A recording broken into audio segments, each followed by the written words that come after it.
fans, please welcome the voice of your Cleveland Browns, Mr. Jim Donovan.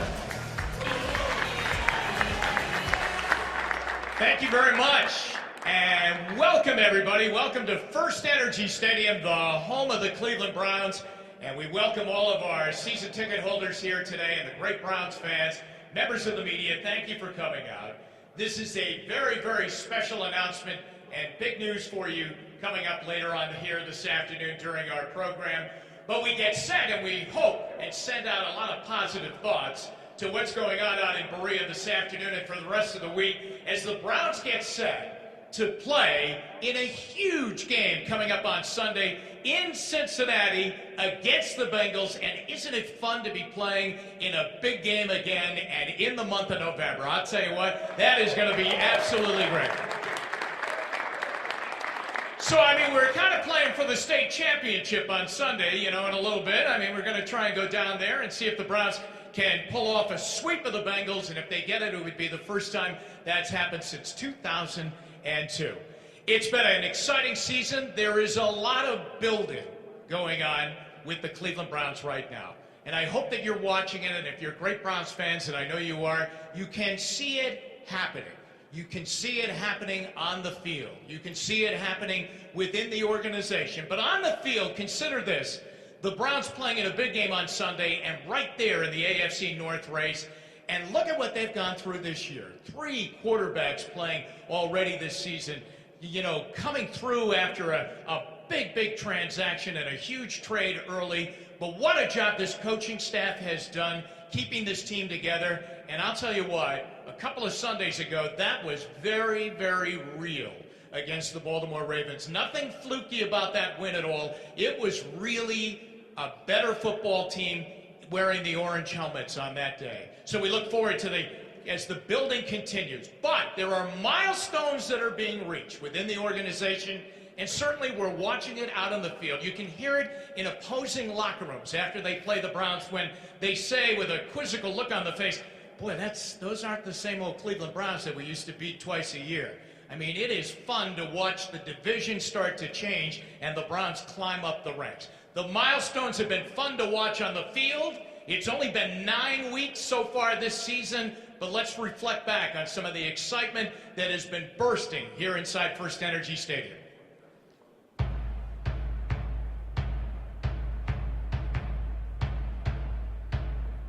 We have one mission and one mission only, and that's to bring winning back to Cleveland.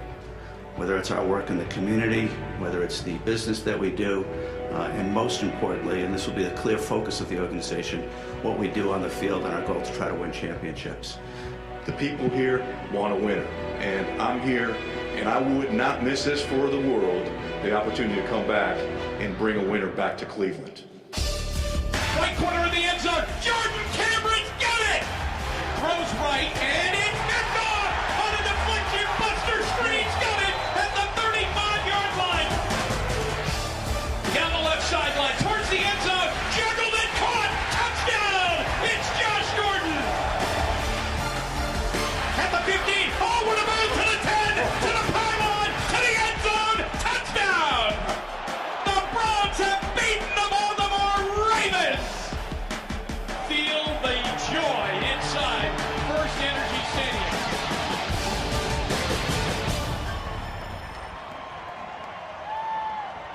All right, and that is only 9 games. The best is yet to come, everybody. You know, that game against the Ravens, that's when sound really means something. I mean, that's when you can really feel it. You don't have to cue Browns fans really up on a scoreboard to know it's time to get involved. It's time to be the 12th man on defense or on offense. I mean, they are there, and they were there, and you were there a couple of Sundays ago. Let's get to today's exciting news. And, of course, the gentlemen who are putting this whole organization together to reach that championship level. First of all, we welcome the owner of the Cleveland Browns, Jimmy Haslam.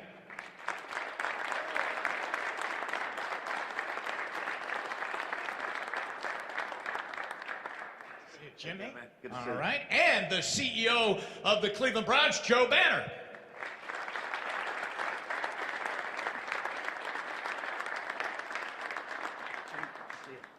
And And the president of the Cleveland Browns here is, and please welcome Alex Shiner.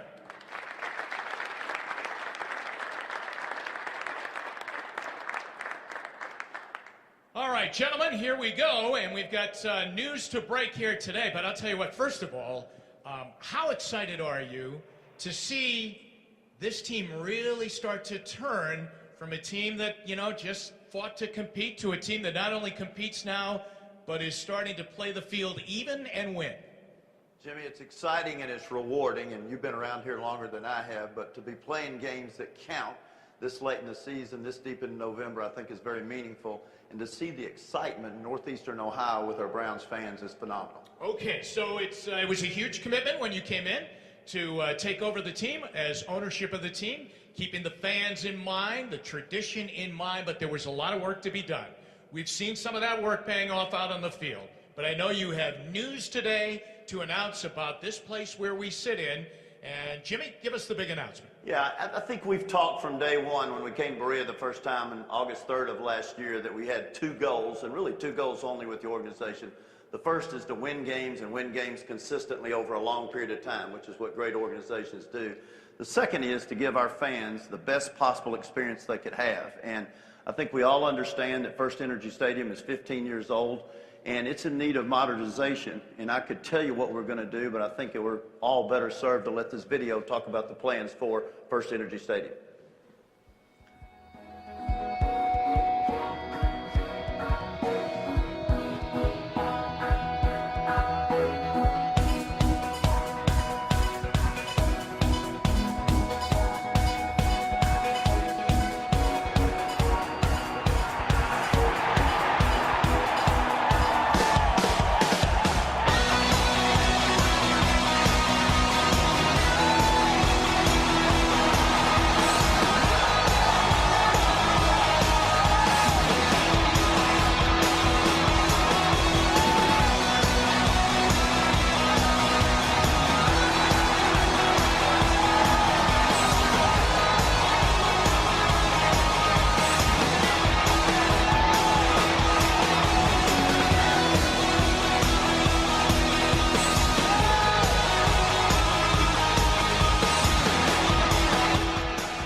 There it is. That's what FirstEnergy Stadium, the home of the Browns, is going to look like and going to feel like, and how it's going to look visually by the 2015 season. How'd you like it? I mean, do you like what you see?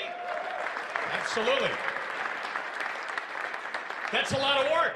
That's a lot of work. How important was it for you to attack the stadium appearance, to improve it, to give it a facelift? I think it's exceptionally important, and it's all part of creating a world-class organization, and it starts with people, and then it goes to facilities. I know a lot of you have seen what we did at Berea to make Berea a better place for our players and for our team members to work, and now we're taking, I think, the most significant step and giving our fans a great place to watch football. Okay, Jimmy, as this goes along right now, is it harder doing this or building the football team? Well, Joe and Alec are doing all the work on both, Jimmy, so you really need to ask them that. But they're both challenges. This is very exciting. It's a 2-year project. I know Joe and Alec are going to get in the details. And for the 14 and 15 season, we're going to have a place that's dramatically different to watch and play football. Okay, let's go to Joe. Joe, you're going to we'll all put on our construction helmets right now, and we'll get into some specifics. And of course, as you can see, and we invite you at the conclusion of the program, come up and take a closer look here on each side of the stage as to the renderings of what the stadium is going to go through and then eventually look like. Take us through some of the important characteristics and the different phases. Okay, well, as you can see, the biggest, most compelling distinction there is the new scoreboards They're 3 times the size of the existing scoreboard. They're down lower and they're close to the field. So it really create a very compelling, dramatic visual experience. We also think it's going to make a more intimate bowl, so the loudness and the impact of our fans on the game should be even greater. In addition to that, there's going to be entirely a new audio system in the stadium, so the quality of the sound that goes with the scoreboard, as well as the pregame music, announcements, all the kinds of things that we do during the game, is just going to be a dramatically different experience. I'm sure some of you have had the benefit of going on the road with us and seeing some of the things that are going on in some of today's stadiums. We're now going to have that here in Cleveland for the fans. In addition, there's just some basic things that we're going to do that are going to really dramatically make life easier for people getting in the building. You see in some of the pictures what looks like kind of an enclosed tube. We're adding some additional escalators to the stadium, so people, whether you're going to a low level or all the way up to the upper deck, that have had challenges either with the capacity of our escalators or needing to walk the ramps and steps, that's going to be a dramatically easier experience. So every element of the audio-visual experience, as well as some of the basic conveniences that our fans should be expecting or entitled to, are going to be enhanced in the first phase that will take place beginning of this January, ending by the beginning of next season. This is a proposal at this point. We're going to meet with the city and go over this with the appropriate committees and groups in the city, as well as the mayor and city council. But we wanted to present to you. We actually start that process tomorrow with the City Planning Commission. We wanted to have a chance to share that with all of you first. Joe, those are big scoreboards. Will capacity be a little bit smaller? Will seats go away? Is there an area where seats will be added? What about that? The real capacity of the stadium is just a little over 71,000 people. You've seen this year we've been selling out the stadium of just over 71,000 seats sold. I know some people have been using a higher number, but they include things like standing room seats and suites and all kinds of things. The real seating capacity is just over 71,000 right now. When we finish the project, it will be just over 68,000 seats. One of the things that we think is really great about this is currently our information is that we have the lowest percentage of the seating in the stadium in the lower bowl of any stadium in the country. So we're really excited about being able to move and relocate some of the seats that are now in the upper levels of the stadium down to the lower levels of the stadium to have a higher percentage of the people having a dramatically better experience closer to the field and experience all of this. So there'll be a few thousand seats less, but there'll also be a few thousand seats that are currently upper bowl seats that will become lower bowl seats. And we're really excited about that, enhancing the overall experience for people as well. Okay, now if some of the fans have questions, right after I ask Alec a couple of questions here, we have microphones out in the audience, and so if you make yourself available, if you have a question about what you've seen so far, what's going to happen, we'll take care of your questions there. Also, then right after that, we'll take some questions from the media too. But Alex Shiner's here with us. This is 2 phases. Okay, there are 2 phases here, 2014, 2015. Take us through 2014, but then most importantly, what happens the next year, 2015? So Joe described what will happen in 2014. After the 2014 season, we'll upgrade the stadium in 4 areas. First area is our general concessions areas. So we'll upgrade the food offerings and the point of sale in the main concourse areas. And we'll also bring a local flavor like we've done in our club level to the food offerings on the general concourse. The second area is our suite and club seat areas. Those really haven't been touched since 1999, and we'll do some work in those areas. We'll upgrade them. We'll bring them into the 21st century. We're really optimistic about what those areas will look like, and it'll be a very unique experience for our fans. We'll also build out a few more of those areas around the stadium, kind of unique hospitality areas that people can enjoy. The third area is throughout the concourse, we'll introduce new, more dynamic graphics, kind of linked to our tradition, linked to great Browns players from the past, and we'll also add lighting throughout the concourses. Finally, we're going to keep looking at technology in the stadium. This past season, there was an investment of about $10 million in connectivity, cellular towers in the stadium. We're going to keep looking at that. We've seen a big improvement for cellular phone access, but we're going to keep looking at it. We're going to see if Wi-Fi makes sense, if enhanced cellular makes sense, and if not, what other kind of mobile application devices make sense.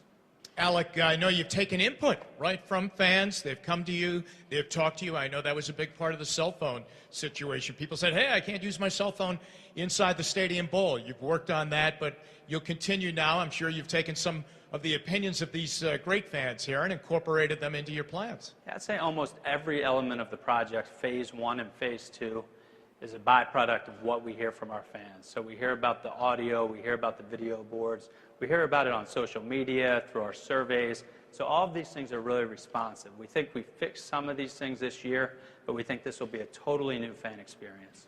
Boy, I'll tell you, Jimmy, you got to have a big scoreboard nowadays in the NFL. I mean, it's become such a huge part of the game to see replays, to change your possession timeouts when the television audience is watching commercials. Those people in the stadium here get entertained by that. It really does, Jimmy, and I think, and Alec has been the driver, and Kevin Griffin, who's in the back, of making our fan experience better.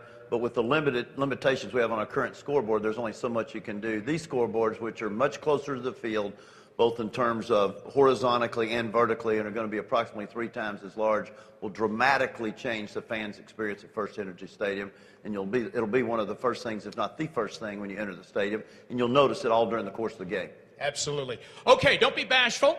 We'll take fan questions first, if you have questions, and then media questions after that. And we have people right here on each side, and please wait till you get the microphone so that everybody can hear you. And good afternoon. What's your question? I think the improvements are long overdue. What will be the impact on ticket prices? Ticket prices. Ticket prices is something that we review at the end of every season. The project is not going to necessitate a ticket price, but as a normal course of business, we review that every January, and at that point, we'll be completely open and transparent about what the prices will be going forward. But that question is not linked to the investment being made in this project. All right. Other questions? Any other questions? Yes, sir. First of all, I want to say thank you, Jimmy Haslam, Joe Banner, for what you've done. We actually have a team that you don't have to get drunk to have fun watching them. And I got to say, in 14 years, this last game was the first time we've ever had hot chocolate that's hot and actually tastes good. So you've done a great job with that already. My big thing would be, I know we have Browns apps, a lot of us around us try to get replays or whatever, and everything is Wi-Fi, and you just can't pick it up, even with the improvements. So hopefully you're going to try and address something in that way. Yeah, we will look at that. We'll continue to look at it. We have all the data right now on connectivity with our cell towers, but if it doesn't get our fans to where they need to get to, then we'll look at Wi-Fi as well. And so we'll take this year and part of next year and look at it, and then we'll decide how to invest in technology in phase 2. The last thing I just wanted to ask is, if you're going to put new escalators and that in, are we going to have them working for all 10 games? Because we're in the upper deck, and half the time they just don't work when we're going home or coming in somewhere down the line. Yeah, we're aware of, we believe there's been improvement in this area, but we're aware that challenges remain. Hopefully by having more escalators as well as improving the continuousness of their operation, we're going to create a much, much better experience for you there. All right, thanks for your questions. Any other question from our fans here? Yes, sir. Hi. I agree with everyone. It's real apparent, the changes that you have made. We appreciate it very, very much. You were talking about, with putting in the new scoreboards and the new seating, that there's going to be more seats in the lower bowl. Is that my understanding? Yep. Is it going to affect the club levels where they are? No. In any the way? only impact there'll be on the club level, as Alec mentioned, is in the second phase. There'll be renovations and upgrades that will be including the club seats, but there'll be no impact on the seats of the club at all. Okay. Thank you. Any other questions from our audience who are not members of the media? Yes. One more, and then we'll switch to our media segment. What's the plan for paying for the improvements? Well, as I said, we wanted the chance to showcase this to you. We start with the public side of the process, which will include meeting with the mayor and meeting with City Council. Tomorrow we make a presentation in front of the Planning Commission committee, and we'll work through that. I think it would be kind of unfair to the process to kind of get into any of the details, but I think that will come to a head pretty quickly, and we'll be completely open and anxious to get back in front of you and walk through those details. The cost of the project is about $120 million. All right, let's switch to the media. And we'll grab a microphone. Yes. Joe, just to follow up on that, will you ask the city of Cleveland to pay for any of this? Yeah, again, I'm confident that very quickly we'll be able to give you all the specifics of that, but I don't think it would be respecting the mayor and city council in that process to answer that right this second. Other questions?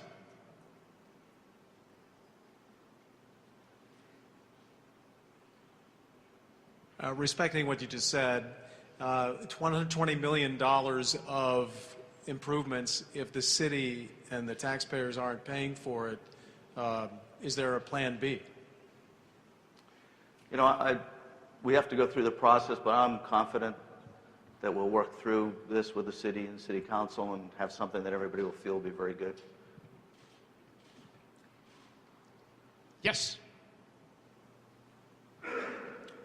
Regardless of the city contribution financially, does the team plan on paying for a portion of this project? And this team will make a significant investment, but I don't want to go beyond that yet.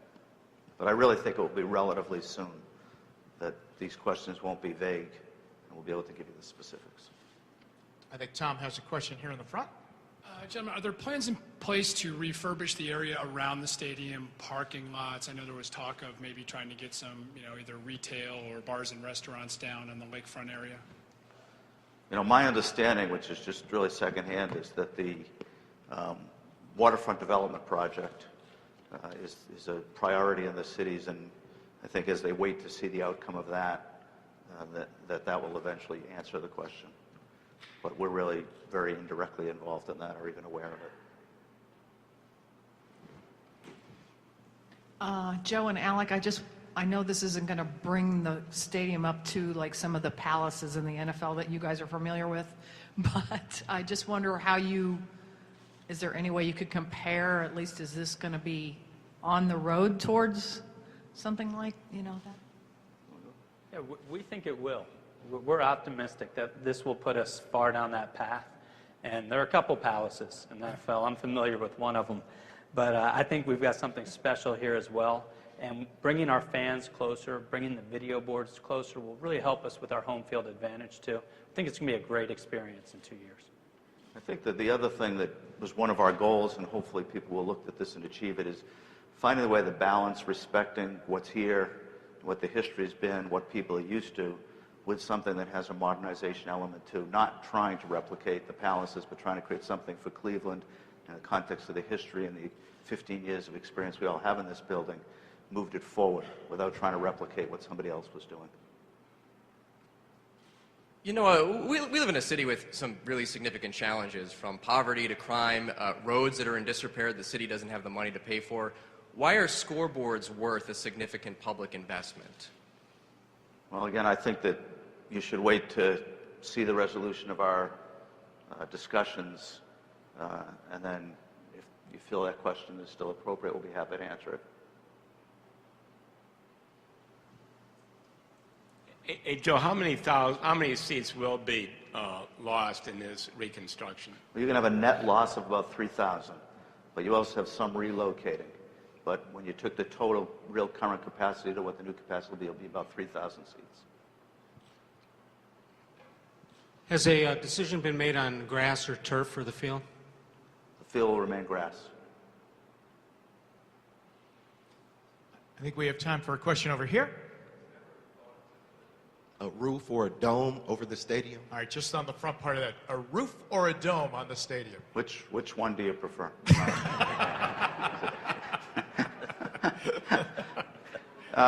I think that our inclination is that football is an outdoor game played on grass.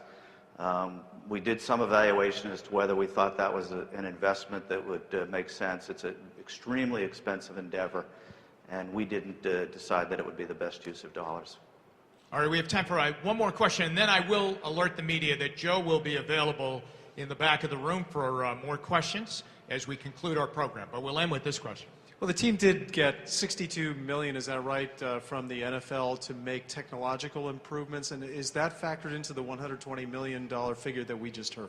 Yeah, just to be, what we did was we applied for a loan that needs to be repaid to the NFL. We were granted a loan up to $62.5 million. In fact, it's half whatever the project ends up costing. So if our current estimate of $120, we will finance the remainder of the payment in the context of whatever the respective obligations are in paying for the whole project. All right. Thank you very, very much for being here. Once again, pretty exciting announcements and plans for the future of the Browns here inside FirstEnergy Stadium.